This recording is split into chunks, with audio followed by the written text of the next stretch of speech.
My name is Ronnie Michael, certified public accountant, and this is the Personal Finance Playbook. Improve your finances, improve your life. The title of today's episode is Because of Inflation, You Need to Invest. Saving money is like eating vegetables or going to the gym. You know you should be doing these things, but you probably aren't doing them as much as you know you should. A more difficult question is, what should you be doing with those savings? Is it fine to just keep your savings in a bank account? Or should you really be investing those savings in something like stocks, bonds, real estate, even crypto? According to this 2018 survey by Go Banking Rates, 44% of people keep their savings in a savings account or checking account.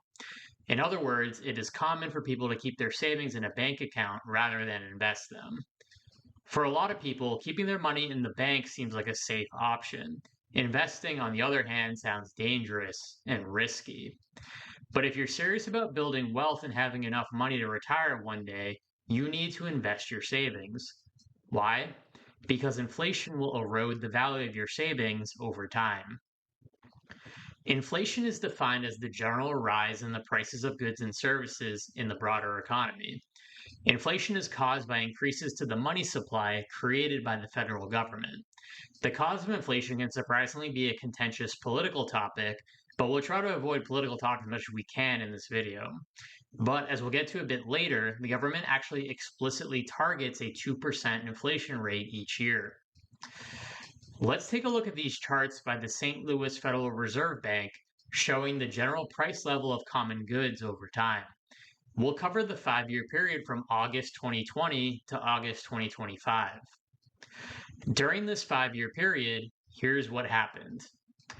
A dozen eggs went from $1.33 to $3.59, a 170% increase. A pound of ground beef went from $4.18 to $6.32, a 51% increase. The price of gasoline also increased by 51%. And lastly, a pound of chicken went from $3.28 to $4.21, a 28% increase. Now, think about how much money you made in August 2020 compared to 5 years later in August 2025. Did you make more money in 2025 to keep up with these price increases? I'm guessing that the answer to that question for the vast majority of people is no. Here is a chart showing median household income from 2021 to 2024. Household income in 2021 was $70,780. In 2024, it was $83,730. That's only an 18% increase. So the price of basic staples like beef, eggs, and gasoline goes up by 50% and beyond, but your income only goes up 18%. You may be thinking, maybe inflation has been bad recently, but we're currently just going through a bad stretch, and historically it's been pretty manageable. Well, let's take a look at the data. There is something called the Consumer Price Index, or CPI, that is calculated by the US Bureau of Labor Statistics.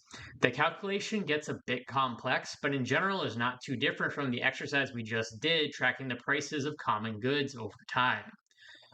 Many people have criticized the CPI for doctoring numbers and trying to present the lowest inflation rate possible, but we'll go with the quote unquote official numbers for now. Here is a chart showing the annual inflation rate for each year from 1914 through 2023. The average annual inflation rate for all these years is 3.3%. The average annual inflation rate since 1990 is 2.7%.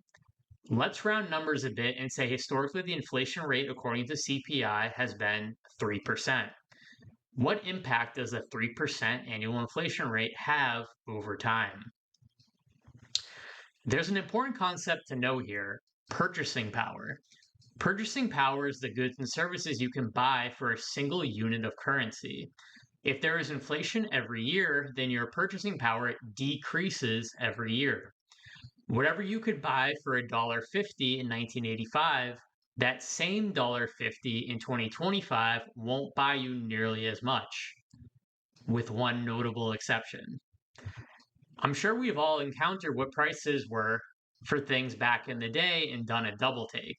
It seems like you could have gotten so much stuff for so little money. This infographic from Visual Capitalist shows the enormous decline of the purchasing power of the US dollar over time. In 1964, $1 would buy you a drive in movie ticket. 61 years later in 2025, that same ticket would cost $10.48. Think about how long a working career is, maybe 40 to 50 years.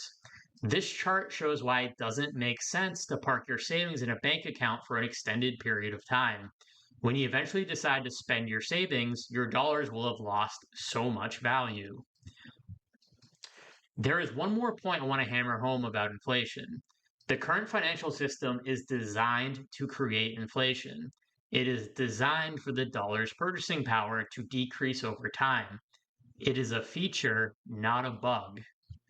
Here is a page from the Federal Reserve website that clearly states that the goal is 2% annual inflation.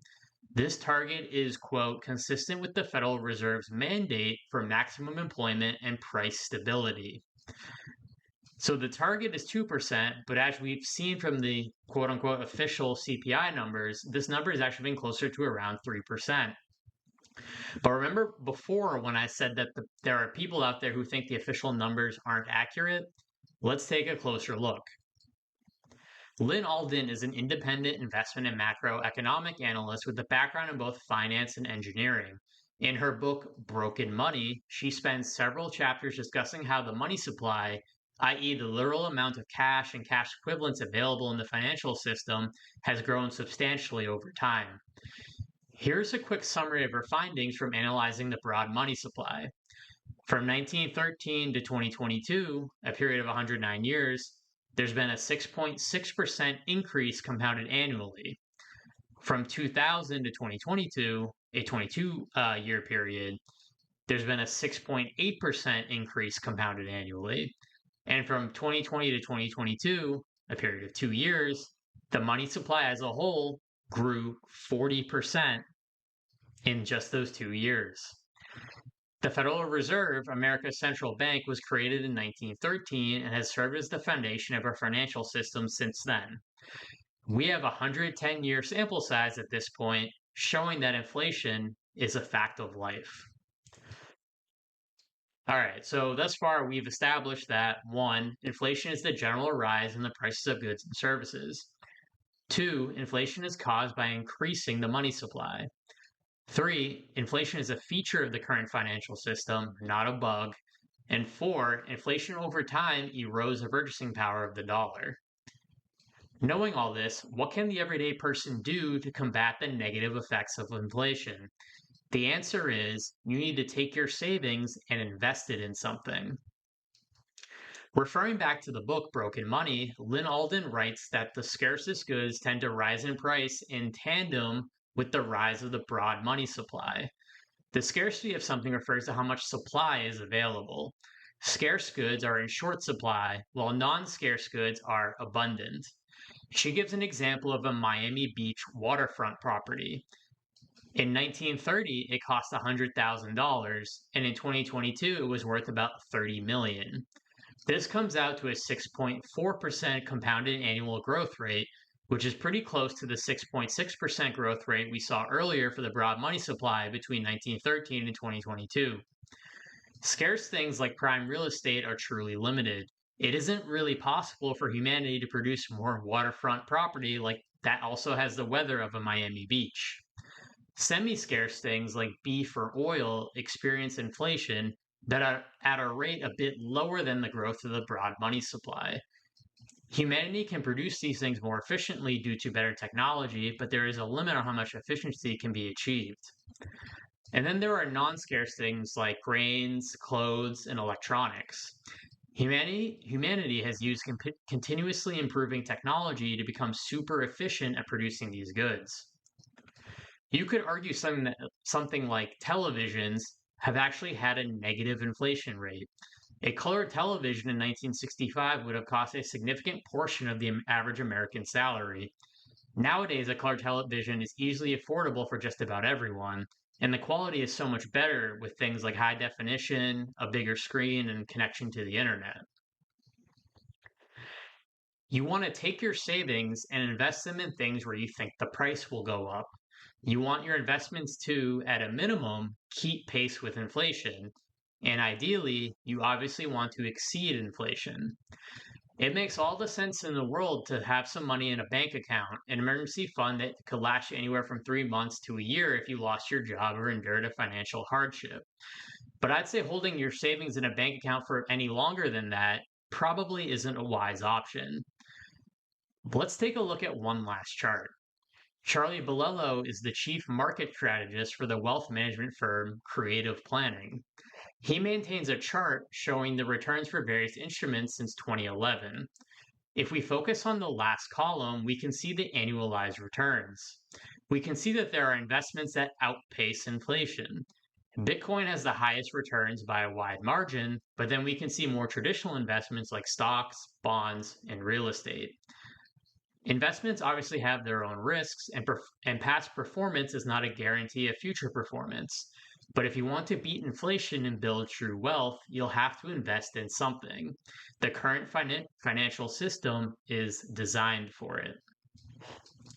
What do you think? Does this apply to your life? Leave a comment below, and thanks for watching.